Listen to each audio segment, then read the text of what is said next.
téléspectateurs d'ATV, je vous dis bonsoir et merci d'être au rendez-vous pour votre émission Entier PIA.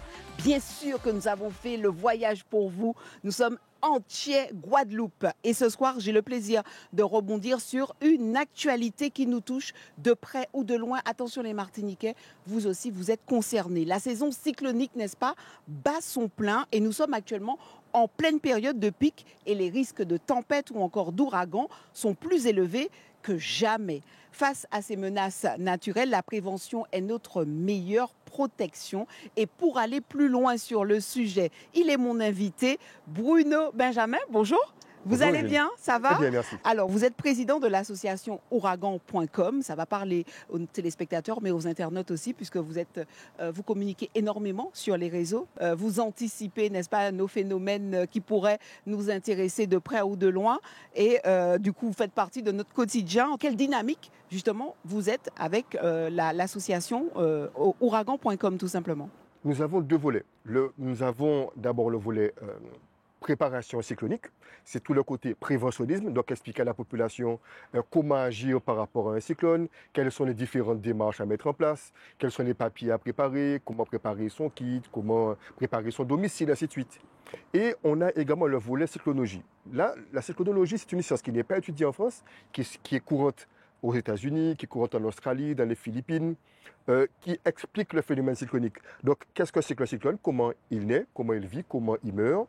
Quelle est l'histoire des phénomènes cycloniques? Quel est l'impact d'un cyclone sur à la fois la population, les infrastructures, la nature? Donc, tout cela, ce sont les deux volets que nous travaillons ensemble et que nous avons cherché à rendre le plus accessible possible à tous en français. Ça existait avant en anglais, sur Internet, et nous avons maintenant ouvert ces possibilités, cette connaissance, à la fois aux Guadeloupéens, aux Martiniquais, Saint-Barth, Saint-Martin et Haïtiens, donc tout le monde francophone de la Caraïbe. Vous connaissez déjà des cyclones et des tempêtes d'envergure, vous les avez déjà malheureusement subis. Est-ce que du coup ça fait que la population est prête ou pas face à des phénomènes cycloniques? Alors par rapport au réchauffement climatique, on nous fait remarquer que c'est la principale cause qui fait que maintenant les cyclones sont de plus en plus forts, de plus en plus grands, de plus en plus violents.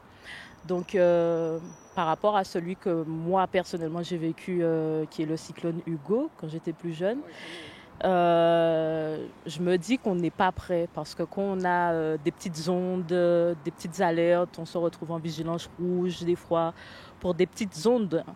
On se retrouve avec des routes coupées, des rivières qui sortent de leur nid. Donc je me dis que par rapport à l'ampleur que ça commence à prendre, en tout cas en termes de taille, je pense qu'on n'est pas forcément prêt pour accueillir. Faire face à ce genre de phénomène actuellement. Et pour vous, être prêt, c'est quoi du coup? Être prêt, c'est déjà sensibiliser autour de soi, faire des réserves, ce qui est déjà un petit peu compliqué avec tout ce qui est problématique de l'eau qu'on rencontre ici, où on se retrouve à devoir acheter régulièrement des bouteilles d'eau, mais on nous demande quand même d'avoir une réserve d'eau, de conserve, et par rapport au coût de la vie qui ne cesse d'augmenter, difficile de faire du stock. C'est vrai que c'est difficile de se dire qu'on fait du stock juste en cas de cyclone. C'est vrai que ça nous arrive, même si on fait les réserves, mais ça nous arrive souvent de piocher un petit peu dedans. Donc je trouve que c'est compliqué. C'est une situation compliquée.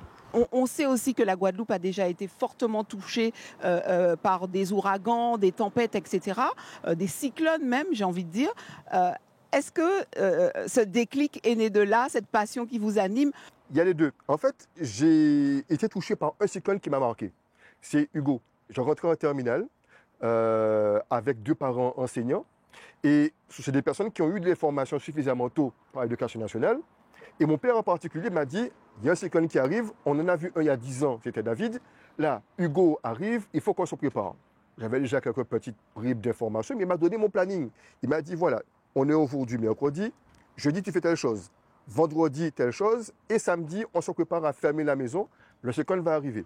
Il m'a dit, tu appelles Météo France, matin et soir, voici une carte, voilà ton stylo, et tu pointes sur la carte.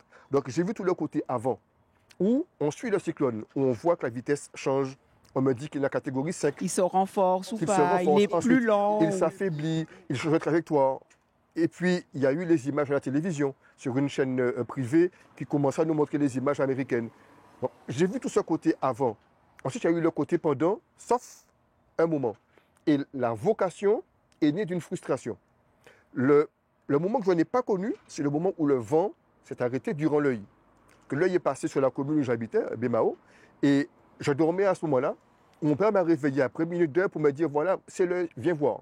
On est sorti, on avait un petit peu l'environnement, même si c'était en pleine nuit, mais on a vu qu'il y avait des dégâts déjà. On entendait un voisin crier mon portail, parce qu'il avait été emporté par le vent. Plein de petits détails comme ça, et on est rentré. Et j'ai vu, cette fois-ci, quand le vent a repris. Et chaque année, je suis au moins 3-4 cyclones aux États-Unis qui atterrissent sur place. Et j'ai toujours eu ce problème de ne pas voir le moment où le vent s'arrête. Soit parce que c'est la pub, soit parce que je me déplace, soit parce qu'il y a une coupure de connexion. Le résultat, je n'ai jamais vu en vrai À quel le moment où il y a l'œil. Et cette frustration-là a généré chez moi l'envie de pouvoir avertir la population que l'œil allait passer sur nous. Et j'ai continué à me documenter, à apprendre. Je suis tombé sur 2 formateurs américains, 2 universitaires américains qui m'ont transmis leurs cours parce que j'étais professeur. Maintenant, il y en a même un qui travaille au NHC. Ils m'ont transmis à la fois la passion, mais également la connaissance. Et j'ai continué à me documenter. J'ai découvert le côté prévention avec l'histoire de Katrina, où j'ai vu l'avant, tout ce qui s'est passé, tout ce qui a été fait, tout ce qui n'a pas été fait. Et ça a développé pour moi le côté prévention. Donc la préparation de la population, l'évacuation quand c'est possible, la gestion des premiers secours. Et en 2017, après avoir suivi Irma et Maria, mon petit groupe d'amis m'a suggéré de créer une association où je pourrais partir à la rencontre de la population pour pouvoir faire de la formation. Former la population à l'arrivée de cyclones, former à comprendre ce que c'est qu'un cyclone et être prêt en cas de nécessité. Est-ce que la population, on est dans cette prise de conscience, d'anticipation, parce que c'est surtout là où tu veux pointer du doigt, parce que finalement, sommes-nous prêts? Alors, oui, non, on n'est pas prêt. On n'est jamais prêt. On peut travailler la préparation, on peut l'améliorer chaque année. Maintenant, le gros de la population ne se prépare pas. C'est surtout ça. Même si on est prêt, on ne se prépare pas. On est prêt à pouvoir gérer l'après, gérer tout le côté catastrophe. Mais le côté éviter qu'il y ait une catastrophe, on ne le fait pas. On ne va pas élaguer forcément ses arbres, on va pas préparer son kit, on ne va pas préparer son domicile, on ne va pas vérifier ses papiers, savoir si on a fait une copie qu'on aura sauvegardée quelque part. On n'a pas ce côté préparation que les îles anglaises ont. Eux ont cette méthode-là. Nous, on est très bons de la gestion du danger. Eux, ils savent gérer le risque. Et c'est ce que nous manque à travailler vraiment. Donc, oui, la population commence à se sentir intéressée. Quand je fais une formation, je suis persuadé que les 10-20 personnes que j'ai eues face à moi sont sensibilisées pour la fois suivante, en espérant que d'ici là, il n'y a pas 3-4 ans pour qu'ils aient oublié. Donc, le travail se fait. C'est long, c'est rabâché, c'est répété, insister jusqu'au moment où ça finit par rentrer. C'est dur, c'est dur. Alors, heureusement, je travaille avec les jeunes. J'ai également des scolaires qui, eux, sont des éponges, qui absorbent tout ce que je leur transmets et qui arrivent à le distribuer autour d'eux en parlant à leurs parents, en parlant à leurs amis. Donc, c'est eux pour moi l'avenir. Est-ce que du coup, on n'a pas péché, justement? Je pense à nos grands-parents qui, eux, justement, ont traversé, j'ai envie de dire, Edith, par exemple, qui a été un phénomène presque traumatisant pour cette génération. Mais ils avaient cette culture quand même d'anticipation, de prévention. Est-ce qu'à un moment, il y a eu une coupure et ils n'ont pas fait forcément cette transmission, même de la prévention de l'époque? Mais voilà, je me rappelle quand on disait qu'il y avait un mauvais temps qui arrivait, on voyait par exemple les maisons qui étaient un peu plus sensibles, il y avait des sacs de ciment qui étaient déposés sur les feuilles de tôle, je ne sais pas si ça te parle, mais il y avait des petites choses quand même, on mettait des planches sur les fenêtres, etc. On ne voit plus trop ça en fait. Ça dépend des endroits. Je suis passé récemment à Terre de Bas et j'ai vu une vieille méthode. Ah oui, mais ça, Terre de Bas, ouais. Ils ont en fait des crochets sur la maison avec des cordes qu'il faut passer sur le toit pour solidifier le toit par rapport à la structure de la maison. Et c'est vrai que les maisons d'avant, les maisons des années 30, 40, 50, surtout après le cycle 28 qu'on a vécu ici, était équipé comme ça. Il y avait des crochets où on faisait passer la corde au-dessus du toit pour que la maison et le toit restent solidaires. Est-ce que nos constructions d'aujourd'hui sont justement, on est dans cette dynamique où on se dit, quittez-moi construit moyen au cas où aussi. On a pu ça, puisqu'en fait, avec l'évolution des choses, d'une part, on a gardé que le réflexe, la peur du manque.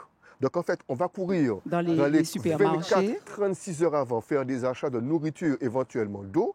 Donc c'est la peur de ne pas avoir parce qu'on n'a pas prévu qui va nous animer. Mais le côté de préparation vraiment pour dire qu'on va aller vérifier que les feuilles de tôle sont bien fixées, qu'elles sont bien vissées.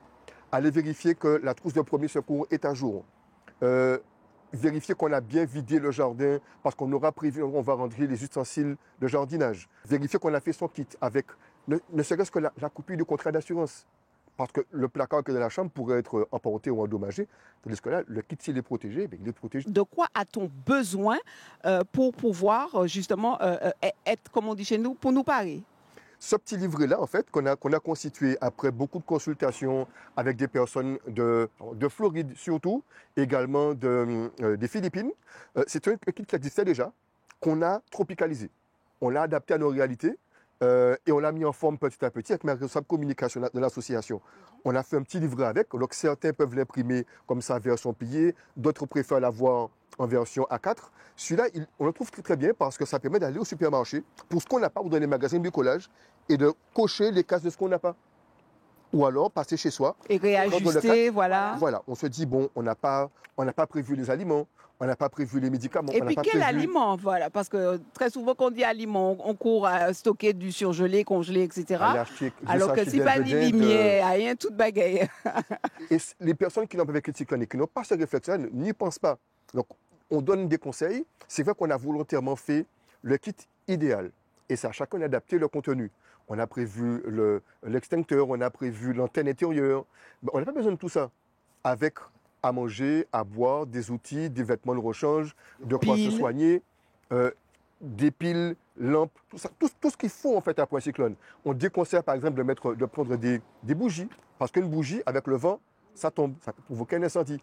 Donc tous ces petits détails que nous avons confrontés à ce qui se fait dans d'autres pays, nous l'avons mis en version locale et ce document-là, on le fait circuler de manière à ce qu'il soit utilisé, vu par tous. Et pas de publicité dessus. C'est là que nous avons l'intention de faire autre chose. Mais là, pour l'instant, celui-ci, il est fait pour que tout le monde puisse avoir ces informations-là. Parce qu'avant, ça, on l'avait. On l'avait tous. On avait un annuaire. On avait un annuaire dans lequel on avait des pages bleues et on regardait des pages jaunes. Et les pages jaunes, c'était à la fin. C'était à la fin, oui. On avait des pages roses, c'était les pages de France Télécom. Les pages bleues, les informations pratiques. Et on avait des pages blanches et les pages jaunes. Et ça, c'était dans les pages bleues. Et c'est pour ça qu'on a gardé le bleu. On s'est dit, bon, on va garder ce petit rappel. Un petit peu les mémoires. Les gens qui ont encore vie annuaire chez eux vont pouvoir retrouver cette liste où on disait qu'il fallait prendre des piles, il fallait prendre une lampe torche, il fallait prendre une radio, ainsi de suite. Donc on l'a gardé et on l'a mis à disposition de tous parce que maintenant l'annuaire, il tient dans la poche. Donc maintenant, comme ce document-là, on peut l'avoir également sur ce téléphone, c'est pratique. La boucle est bouclée. Que nous dit notre environnement? Que nous dit le ciel aujourd'hui? Le ciel nous dit que on touche du doigt deux versions du réchauffement climatique. On a le réchauffement climatique tel qu'on nous l'a présenté depuis de nombreuses années, des phénomènes qui sont plus fréquents, qui se développent plus vite et qui deviennent plus vite, plus violents. Oui, ça c'est vrai. Seule chose qui ne se vérifie pas cette année, c'est qu'ils sont plus nombreux. Pour l'instant, on a de la chance parce que nous voyons le deuxième volet du réchauffement climatique. Que le réchauffement climatique touche également la région du Sahel en Afrique. Or, la région du Sahel, c'est la zone où se forme le fameux sable qu'on va voir arriver, qui va mettre un tapis. Voilà, cette brume de sable qu'on traverse de plus en plus. Eh bien, ça ne vient pas du Sahara, ça vient du Sahel. C'est juste au-dessous du Sahara. Et cette zone-là nous envoie du sable. Et le sable de l'atmosphère assèche les cyclones ou les futurs cyclones. Donc, on n'en a pas eu cette année, tout simplement parce qu'ils se sont fait assécher en mer.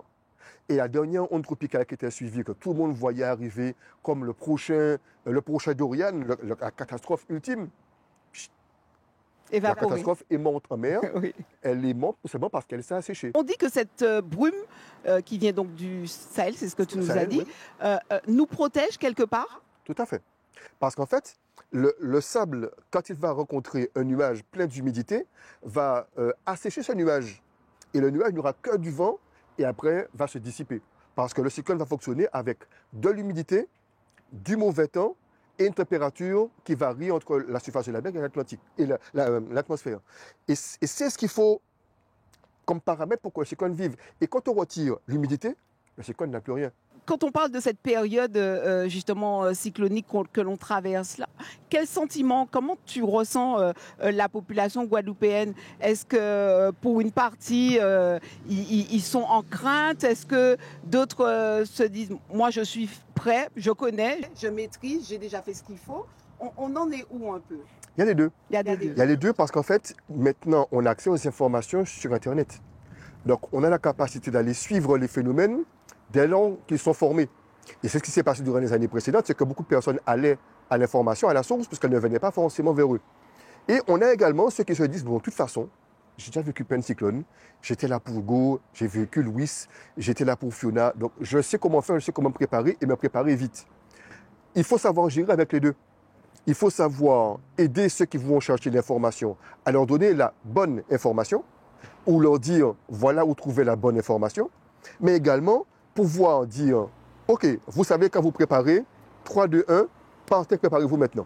Il y a vraiment plus violent que ce qu'on a traversé? Bien évidemment, parce que Hugo, on a eu en catégorie 4, il était plus fort ici à Felbert avant de passer sur nous. Saint-Martin a connu Irma, qui fait partie des 10 ouragans les plus violents de l'histoire. Oui, donc on a vu les images, on a été sensibilisés puisque beaucoup de Guadeloupéens ont des parents à Saint-Martin ou vice-versa. On a également recueilli beaucoup de Saint-Martinois qui venaient s'abriter en Guadeloupe ou qui ont préféré fuir Saint-Martin parce que la vie était compliquée sur place. Donc on a vécu ça. On a également participé aux opérations de solidarité. On a également vu comment nos frères la Dominique ont souffert avec Maria. Et on a beaucoup d'entre nous, nous avons suivi ce qu'ont subi les Bahamas avec Dorian, qui est le troisième plus violent de l'histoire. 295 km/h, 36 heures sur le même pays sans bouger. Quelque chose que nous n'avons jamais vécu, mais on a été sensibilisés parce que c'est une petite île comme nous. C'est une toute petite île, grande comme l'île du Gosier. Enfin, un peu plus grand quand même, mais c'est aussi plat que l'île du Gosier. On a été sensibilisés à ça. Donc oui, le Guadeloupéen est plus sensible aux phénomènes cycloniques. La Martinique ayant une histoire cyclonique beaucoup moindre, je comprends que ce soit plus compliqué. Et c'est pour ça que notre cheval de bataille maintenant, ça va être la Martinique. Complètement.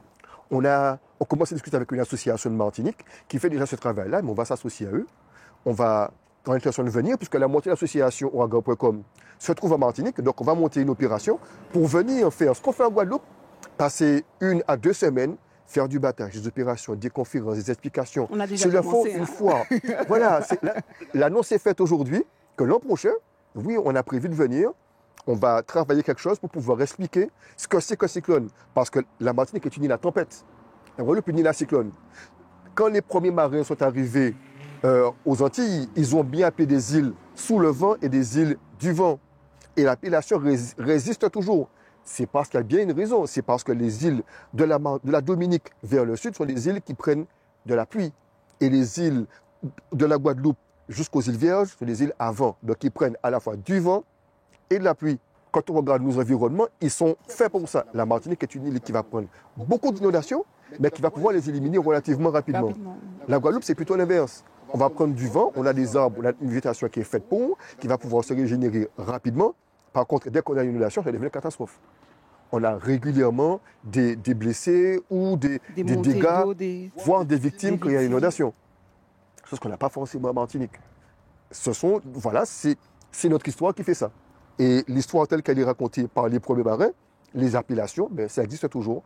Et c'est pour ça qu'on veut travailler, renforcer ce côté cyclonique dangereux pour les îles vers le sud, parce qu'un jour, ça pourrait arriver. Quand on entend parler de météo, les gens minimisent des fois. Ils se disent, oh ça va, on est en vigilance jaune ou encore en vigilance rouge, orange, en fait, toutes les vigilances. Mais ils se disent encore une énième, ah oui, mais mettez-nous en vigilance, mais regardez, pas ni en goutte de l'eau, pas ni la pluie, en fait. Et je me dis, mais le jour où vraiment il faudra prendre au sérieux, tout simplement, toutes ces recommandations, toutes ces vigilances, toutes ces précautions, voilà, vigilance, ça reste une vigilance. Soyons vigilants, justement. Tout à fait. Oui, moi, je me souviens de ce qui était dit en Martinique le 16 août 2007. C'était la veille du passage de Dine. Et effectivement, qu'à l'époque, on n'avait que le site internet, quand je mettais les informations en disant la Martinique a de fortes chances d'être touchée, on me dit mais non, mais la météo se trompe. Je dis oui, mais c'est exactement ce qu'on disait, nous, le 14 et le 15 septembre 1989. Vous avez les mêmes commentaires que ce qu'on avait. À part que si demain vous êtes touché, vous allez dire ah oui, il avait raison. J'ai arrêté de faire des commentaires, j'ai laissé les choses se faire. Et j'avais suivi en direct avec des médias martiniquais. J'ai fait donc le suivi en disant attention, l'œil a tourné, en expliquant ce qui allait se passer. Et il y a eu le suivi en direct, et on a vu le direct qu'on suivi. Et je me dis, il faudrait pas que ça se reproduise, qu'on se retrouve encore à des personnes qui sont en train de faire une soirée dansante le 16 au soir, en se disant, mais de toute façon, il n'y aura rien. C'est ça. Parce que oui, à Saint-Martin, il y avait des Irma parties. Et ça, personne n'en parle, personne ne s'en souvient. Et c'est ce qu'on voudrait éviter. À ce point. On voudrait sensibiliser la population à se dire que il vaut mieux qu'il y ait une alerte pour rien, qu'on soit préparé pour rien, Tellement d'accord avec plutôt qu'on ne se prépare pas et qu'on ait des victimes. Le but, c'est qu'il n'y ait pas de victimes. Le but est vraiment qu'on se prépare, qu'on soit prêt. Si jamais il y a un problème, on est couvert, on a tout anticipé. Et si il ne s'est rien passé, c'est bien Tant passé. mieux, on dit amen. Ça veut dire qu'on se prépare pour la prochaine fois. Et le kit, par exemple, qu'on prépare, qu'on demande de préparer, c'est ça. Si on le prépare, on a ces aliments qu'on stocke, on a les bouteilles d'eau qu'on stocke, mais si à la fin de la saison, on n'a pas utilisé tout ce stock-là, on le mange. Et l'année prochaine, au 1er juin, il faut que le kit soit prêt. Et chaque année, comme ça, on le refait. Le cyclone, c'est le seul risque naturel qui revient chaque année, de façon cyclique. Il n'y a pas de saison pour les séismes, pas de saison pour les éruptions, pas de saison pour les tsunamis. Le cyclone, il revient chaque année. Donc l'an prochain, au 1er juin, il faudra recommencer. Et l'année suivante, même chose. Soyons prêts. C'est le mot de la fin? Qui sait? La saison n'est pas terminée en tout cas. Elle se ça. termine le 30 novembre. Donc non, il faut qu'on continue à garder cette préparation chevillée au corps. Si jamais il faut vraiment qu'on déclenche notre fonctionnement en 1-2 minutes, parce que c'est quelqu'un qui était prévu sur Saint-Vincent, bifurque et arrive sur la Martinique, mais on sera prêt. C'est ça l'important, être prêt. Merci beaucoup. Bruno Merci Benjamin, président de l'association ouragan.com, qu'on peut retrouver sur les réseaux, et tous les jours pratiquement, n'est-ce pas? On est connecté à notre environnement, à tout ce qui pourrait nous arriver dessus, on va dire ça comme ça. Merci pour le travail que vous faites. C'est un travail qui est essentiel. Le mot de la fin aussi serait de ne pas hésiter à se rapprocher de ce kit cyclonique qui est accessible, mais on va dire ce sont des gestes simples, tout simplement, mais qui restent, on va dire, fondamentaux. Ils sont essentiels. Essentiels, donc c'est assurer sa sécurité, celle de ses proches aussi, et éviter tout simplement la panique quand l'alerte tombe, tout simplement. Merci à vous, téléspectateurs, de nous avoir suivis. C'était Entier Guadeloupe Actu avec monsieur Bruno Benjamin. On se retrouve très bientôt. Pas oublier, Mission Tala, c'est Azote. Et c'est Zot qui capali.